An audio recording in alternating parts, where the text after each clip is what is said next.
Hey guys, this girl got game. Welcome back to England Exchange, where this time we're going to be going after the rambunctious Peggy. And I'm really curious how that is going to play out in this game. Lots of questions. She's interested in Danny right now, so I wonder how we will distract her from that, but we'll get there. This is the first choice. I don't think this really does much except maybe for Danny. But I wanted to do the just laugh option because we haven't done that yet. So let's start with that. I wasn't totally sure what to do, but he seemed to be telling a joke, so... I hope that didn't sound fake. Alright. We can skip through this and Angie. Okay. And this is when we first meet Peggy. So, deep breaths. You knew this would happen at first. Just take it one step at a time. First things first, unpack. Things always feel better when you're unpacked because you'll feel more like you are at home. At least, I remembered reading that somewhere. With that in mind, I unzipped my suitcase and began to organize my meager wardrobe. What is this? I held up an extremely expensive pair of, shall we say, undergarments? How did this get in here? Who did this? Because it sure wasn't me who bought Jinsu and Nene. It had to be. Somehow they conspired to distract me and sneak something into my luggage. This is what they thought I needed as a going-away present? I held it up to my nose and sniffed.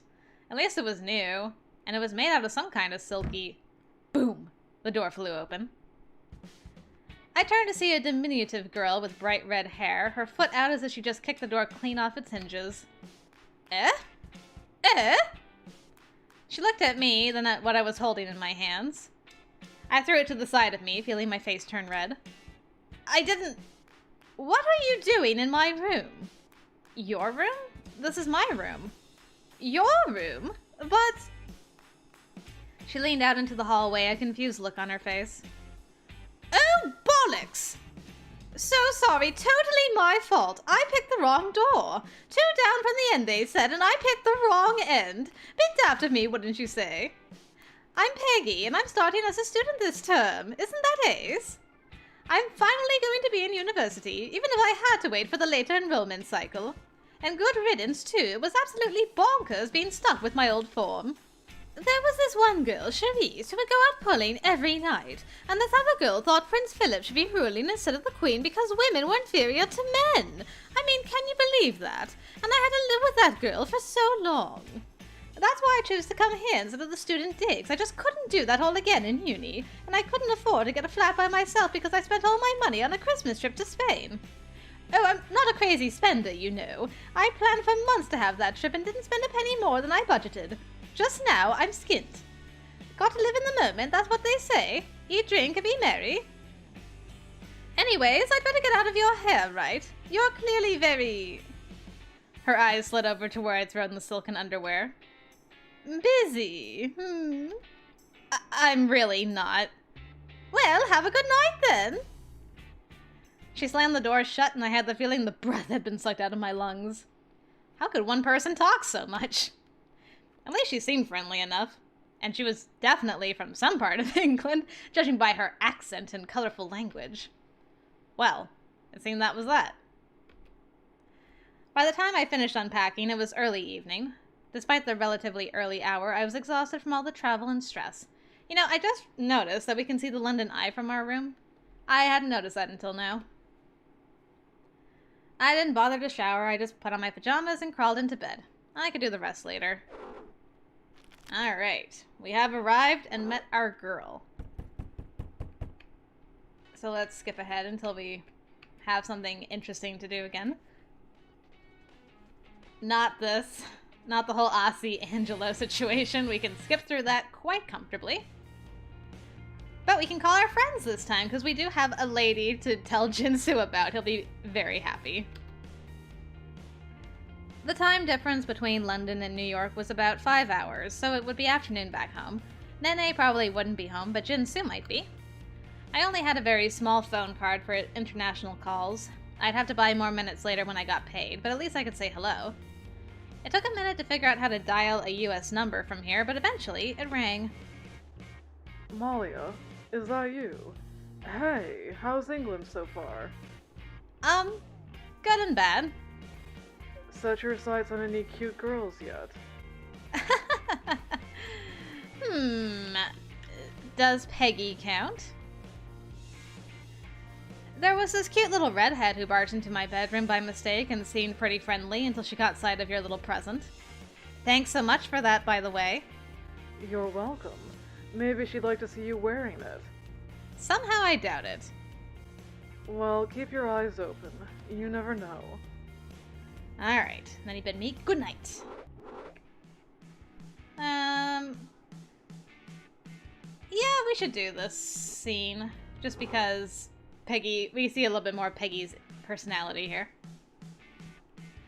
After a hard day's work, finally it was dinner time. The hostel had a dining area where everybody could eat, next to the kitchen. People could order in or could gather together to eat a group meal. With that in mind, I crept into the kitchen hoping to find something simple I could make. When I entered, I discovered Angelo, Peggy, and Ashley were sitting around the larger table, each taking something from a platter of vegetables and noodles. Another guy I hadn't met before was also there. That must be Mark, the one Danny said was cute. I really hope you like it. I worked hard on it. It's free food. I'll definitely like it. You'd make a good wife, Ashley. You think so? Ashley flushed as Angelo laughed heartily. You belong in the Stone Age, Angelo. What? It was a compliment. She's not mad about it. That's besides the point. And that set them both off, shouting insults back and forth. Mark, sitting nearby, watched with wide eyes. I tried to figure out a way to casually approach and join the group, but I wasn't sure what to do. It'd probably look bad if I just walked up and asked to eat some of their food, especially since I didn't help make it. Maybe it would be better to come back later and take a peek in the fridge. I started out of the kitchen, but before I could make it out the door, I locked eyes with Ashley.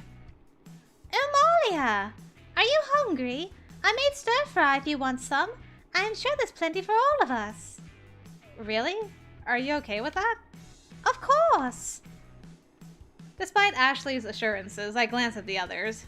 Peggy and Angelo were still at each other's throats, but Mark offered me a smile and gestured to the seat next to him. I sat down nervously. Thank you, it looks really good. Ashley got a plate for me and spooned food onto it while Mark got me a glass of water. Just can't comprehend that your way of life is totally... Maybe if you calmed down a little, it wouldn't be so... Don't mind them. They've been at it all day. Really? Yeah, it's a bit rough, but I'm sure they both mean well. It's interesting to see people with such dynamic opinions.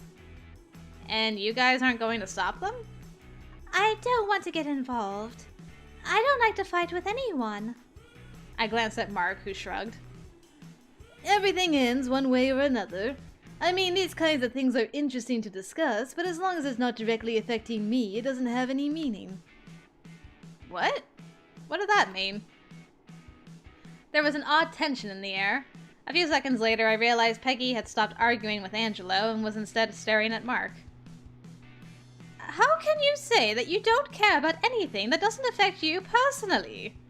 Does that mean if you saw someone in pain, you wouldn't do anything to help them because it wasn't you who was hurting?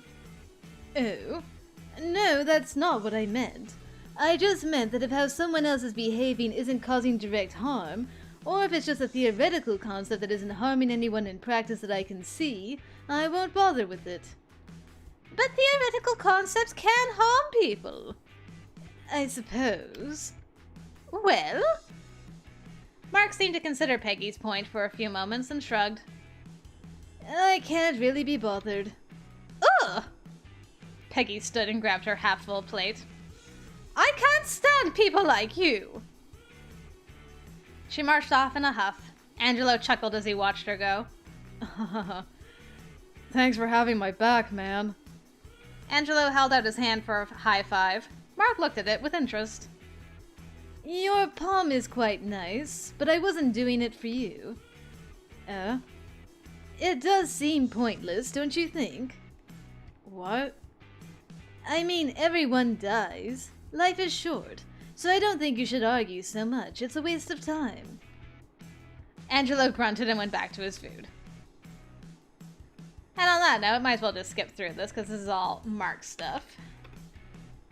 We can deal with that later. Alright, there's Aussie, there's Angie. I'll just say I'm sorry. This might be the Peggy scene where she asked us to do that petition thing. It was the first thing in the morning. I had barely woken up when I heard a soft knock on my door. Oh no, it's Mark. Wanting us to give him stuff.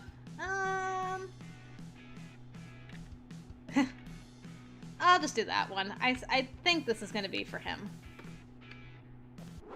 Oh, alright. There you are. I thought you knocked on my door for some reason. Oh, this is the football match. I had just finished eating when Peggy sprinted into the dining room. Upon seeing me, she lunged for my hands. Malia, I need your help. Okay. With what? Danny has team tryouts today, football tryouts, and I want to try, but I don't want to go alone. Scared I'll make an idiot of myself, do you know what I mean? I know you're into sport, and we're part of some teams back in the States. Won't you go with me? Joining his team would be a great way to impress Danny and spend more time with him. And possibly Peggy as well. Sure. Why not? Malia, thank you so much. I knew I could count on you. We'd better get going then. Wait, it's happening right now? Of course, come on. Peggy took me by the hand, jogging down the street into the nearby park, explaining as she went. It's a university team, but not the university team, and we're allowed to go since we're technically part of the university, despite you not being from England, so it totally works out. Danny's the captain, as you'd expect from him, and the team is open to men and women, which is why we can both apply. The day was pretty mild for January, but it was still chilly outside. Though, I suppose, if we were going to be playing soccer, we'd warm up fast enough. She rounded a corner into the park, and a set of bleachers appeared, along with a ragtag group of people nearby. Danny stood before them, hands on his hips. Next, we'll have a basic skirmish so I can get a feel for how you work together. Everyone nodded and assumed positions, which must have been assigned sometime beforehand. Danny! Peggy waved enthusiastically, and Danny looked at us in surprise. Hey, what are you two doing here? What do you think? We're here to try out for the team. A wry smile crossed his face. Are you now? Yes, we are. What, don't think we can do it? I didn't say that. If you're really up for it, you two can join the team on the right. Peggy, take over as goalkeeper. Malia, you can be a forward. But... Will do! Peggy dashed away and I was left standing awkwardly in front of Danny, not sure what to do. Everything all right? I don't really know how to play soccer. At least, not league soccer and not officially. I played with friends, but soccer was never my sport. Oh, you'll figure it out. If you get near the ball, kick it. Otherwise, try not to get knocked down. He clapped me on the back, smiling. If it wasn't for his friendly and open attitude, I would have thought he wanted me to fail. For laughs. So the skirmish happened. It was probably one of the most embarrassing things I had ever done. I wasn't used to being bad at sports. I had always had a knack for them and took to them easily, from track to swimming to basketball. Or so I thought, but soccer was something different. I wasn't as coordinated with my feet as I thought. The one time I got the ball and shot it at the goal, I hit Peggy smack in the face. Then her nose started bleeding, and I volunteered to walk her to the bleachers and take care of her. Danny, doubled over with laughter, agreed. So Peggy and I didn't make the team. No sweat off my back. I didn't need another mandatory meeting every other day. Well, maybe some other team will take us. Maybe they'll take you. I think I've had enough of joining.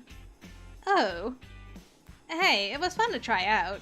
I just don't want to take up too much of my time with sports this year. I'm already tired out from working. Right. Well, next stop, volleyball. Volleyball? It made total sense for her hyper personality, but not for her height. She'll make up for it, somehow. Alright, exploring time.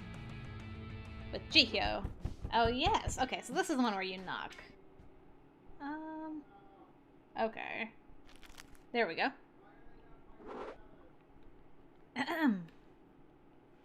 The nice thing about living in the hostel was that, despite the thin walls, it was often perfectly silent.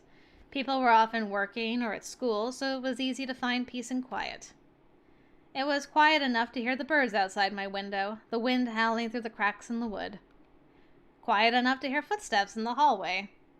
Rapid, heavy footsteps like someone was on a mission. A relentless pounding beat at my door, and in the time it took me to stand up from my desk and across the room, it grew several decibels louder. I pulled open the door to find Peggy on the other end, eyes electric. Malia! I need your help. Sign my petition, please! What? See, our uni is far, far behind the times as far as the green movement goes. You'd think that a place of intellectualism and education would be concerned about the future of the world, the future of its very patrons, but no. No, it is left to those of us with common sense, desire, and passion to find a way to get our world out of this ridiculous predicament it's in. Our way of life is totally unsustainable. There's no way we'll be living like we do now in 30 years. Right now, we are pumping out cheap clothes just to throw them away in a year. We are stripping the soil of nutrients to grow food that we mostly waste. If we go on like this, nothing will grow and the sea rise will drown the coastlines and we'll have to eat nothing but insects. And you can bet your bollocks will be sorry that nobody invested in clean energy and we ended up running out of fossil fuels. Whoa, okay, I get it. She really could get carried away. So, what's the petition for exactly? I want the university to commit to using more renewable energy sources. London completely ignores solar power because of cramped roof spaces and poor weather, but we can have big buildings and we can make it work. London wasn't exactly the sunniest place in the world, but what did I know? Please, please, please sign it. I know you're the kind of person who believes in changing the future. Nobody else has signed it, so... She looked so sad saying it that I couldn't help but take pity on her. Sure, I'll sign. Yes, get in! The way she was dancing around and punching the air, you'd think she had entered a gladiatorial arena and managed to make it out alive. Do you think you might do me another favor? That depends a bit on the favor, Miss Blushy. Would you help me get signatures from everyone here? For some reason, I can't seem to sit anyone down long enough to talk to them. Probably because once she started preaching, she lost track of her targets and they all ran away. I knew she meant well, she was just a little over-enthusiastic. A softer approach might work better, if I were willing to take the time to help Peggy out. Sure, I'll help. Malia, you are tops. You are the very best person I've ever met in my life. Ever. Take this. She miraculously materialized an additional clipboard and pencil from God only knows where and handed them to me. If you can just get Angelo and Mark, everything will be fine. I can handle the rest. They're too nice to say no. She clapped my shoulder and beamed, then sauntered off towards Danny's room. So, it was up to me. I found Mark first. I was surprised that Peggy didn't want to talk to him herself, but at the same time it made sense. He was a nice guy, but it was probably easy for him to come off as creepy, especially towards women. Do I not understand Mark very... I like Mark a lot. He seems pretty normal for most of the personalities that are in this place. Am I crazy? I mean, him and Peggy don't get along very well, so that's fine, but I'm like, I don't take him as being creepy towards women at all. In any case, it took only a few moments of explaining the purpose of the petition for Mark to point out every flaw in Peggy's plan, from funding, to the disruption that construction could cause, to the fact that the university already had a carbon-neutral goal statement. Regardless, I admire her spunk. I'll sign. With one signature down, I moved on to Angelo, who I found sprawled across the couch in the living room, a magazine on his face. Angelo? What? What has happened? Oh, it's just you. That was an intense reaction. Yeah, well, what did you want? I began to explain the purpose of the petition, but Angelo raised his hands as if physically pushing me out of his head. Oh, Angie. Don't tell me. I don't want to hear any more of her tree-hugging nonsense. I will sign, because you asked nicely, but only so long as I never have to talk about it again. That's good enough for me. Thank you, Angie. I caught up with Peggy later to deliver my results. So, how many signatures did you need, anyway? I was going for 5,000. 5,000? But I'm not sure how possible that is anymore, so... No, I won't give up. I can't. The future of this beautiful Earth, the future of all of our lives depends on this. Thank you so much again for your help, Malia.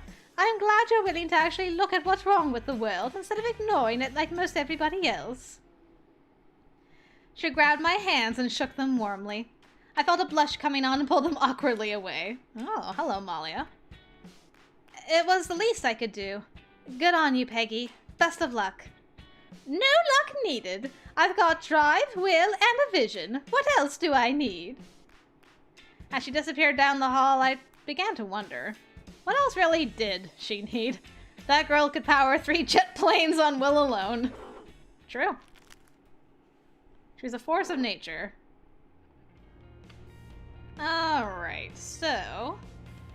I don't think it matters here. Okay, there's Aussie, Jihyo. Alright. And he was doing his knitting. We'll leave him alone and go do some gardening. Peggy, Danny, Angelo, and I were all eating lunch in the dining room when James loped through the doorway. You four. The front garden is a mess. Are you just gonna leave it like that? Pardon? I hadn't seen a garden anywhere around here. It took me a moment to work out that he meant the yard. That's not our responsibility, is it now? Yes, it is now. I want it clean by tonight or I'm throwing you out of your rooms. With that, he left. He can't be serious. He's not serious, right? You all haven't been here as long as I have. This is my 2nd year. I'm sad to say he's done much worse. So, immediately after eating, we discarded our plans for the day and went to the front yard. Despite the fact that it was the middle of winter, scraggly weeds were visibly growing over the flower beds and clumping up here and there in the grass. I stared at them, unsure of what to do. I didn't really have a yard back in New York. Danny shrugged, got down on his knees, and started pulling plants out of the ground. After a second, the other two went to different areas of the lawn and followed suit. I wasn't really confident enough to do it on my own. Who should I join? Peggy. I knelt next to Peggy, who was muttering under her breath faster than I could keep up. Oh, hello, Deku. Creepy old tosser thinks he can just do whatever the bloody hell he wants, so up himself will get lost in there. I swear to God, if I ever get my hands on him. Without meaning to, I burst into laughter. Peggy looked at me, offended. Oi, what's the matter with you? Your accent, it gets so thick when you're mad. It's hilarious. Peggy frowned at me. Not a thing I can do about that, is there? No, it's not a bad thing. It's not. I think it's kind of cute, actually. Oh. Oh. Peggy flushed almost as red as her hair. Oh, gosh, what is this? I need to read this before I can actually say this. I mean, thank you. It's not like it's, I don't really know how to respond to that, you know? That's not just something that people say, you know, and oh my goodness. Okay, I'll do my best. I mean, thank you. It's not like it's, I don't really know how to respond to that, you know? That's just not something that people say, you know, and... Deep breaths, Peggy! Breathe! Peggy stopped and took a deep breath. Right. Well, thank you. That was nice of you. You're welcome. I smiled at her. Her eyes widened, then she turned her attention to the plants, enraged yet again. Out! Out, damned plot! She dove into the dirt, digging weeds out more like a dog than a gardener. It was all I could do to keep our area from winding up utterly barren. Hours later, we sat exhausted on the front walkway, wiping sweat from our brows. James came around the front, sipping from an orange drink in his hand. He glanced around the yard and nodded. It'll do. The alcohol in his breath almost stung my eyes. He jerked his head and we moved out of his way so he could get into the hostel. I hate that guy. Somehow, as a collective, we sighed. You're not the only one.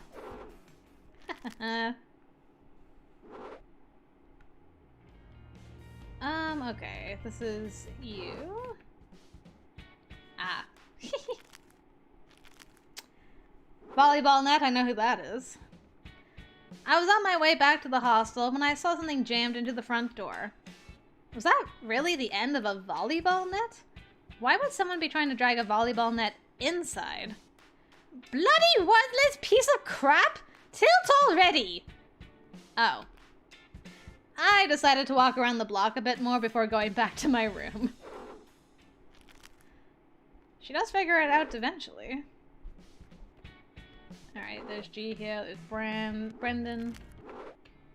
Okay, well we can skip through your thing. That one. I'm not looking forward to you at all. Okay. I'll go with you another time, Ashley. Ah, oops. Oh no, this is gonna be messed up, isn't it? Yep, hold on a second. I need to save and reload this.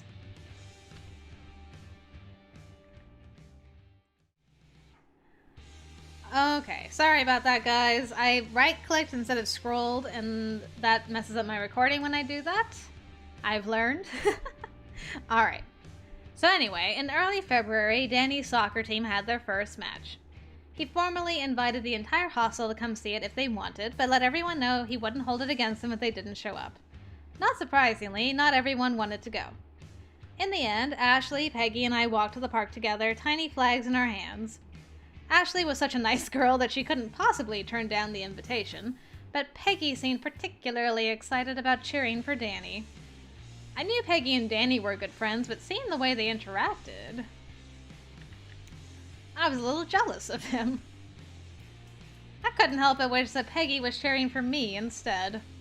I hadn't been good enough to make the team, and I hadn't really wanted to be on it anyway, so it was silly to sulk about it now.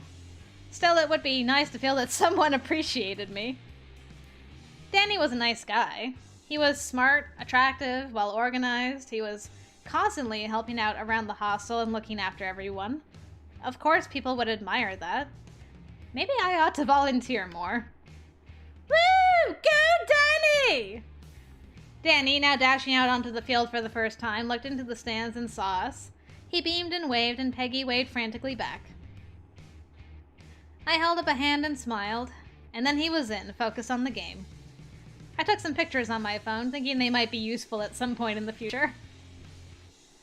His team won the game, as was expected. Danny, the flawless. So flawless, it was almost suspicious. I suppose it isn't fair to be suspicious of him just because he's a great person. There have to be some people like him in the world. Pardon? Did you say something? Nope.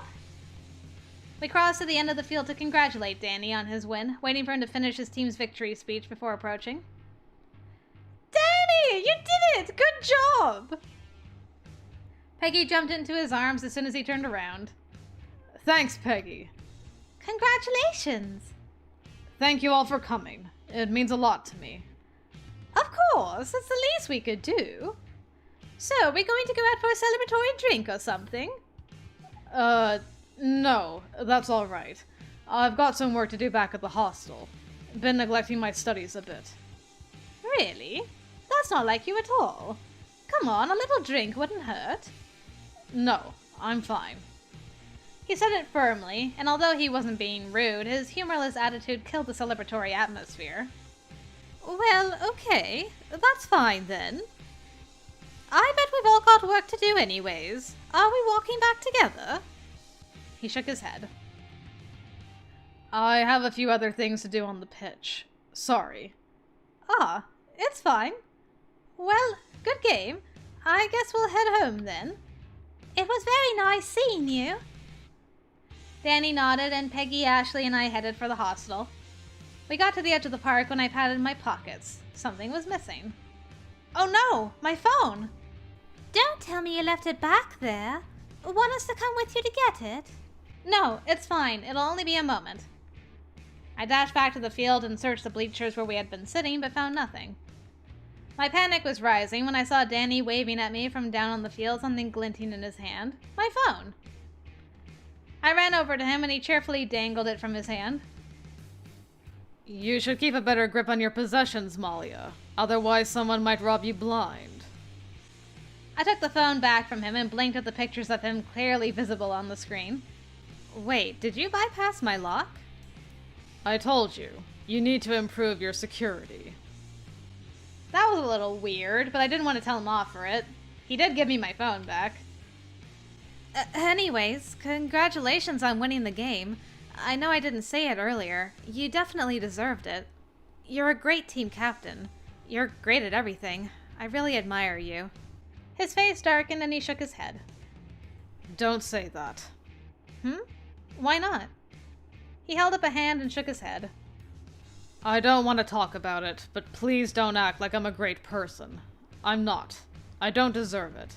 So don't say it. All right. Right. Now aren't the other two waiting on you? Oh yeah, I guess I'll talk to you later then? Cheers. I left the field too wrapped up in what just happened to hurry much. It's about time. Had trouble finding it. Yeah, but Danny found it for me. Oh, how sweet of him. Anyways, let's get back. Ashley says she's going to make some flapjacks to celebrate. I nodded, not sure whether I should tell her that Danny might not appreciate the celebration. Most people were humble just for show, but something about the way Danny said what he did made me think he sincerely, earnestly believed that there was something wrong with him. But what made him feel that way about himself? What was wrong? We won't know this time around.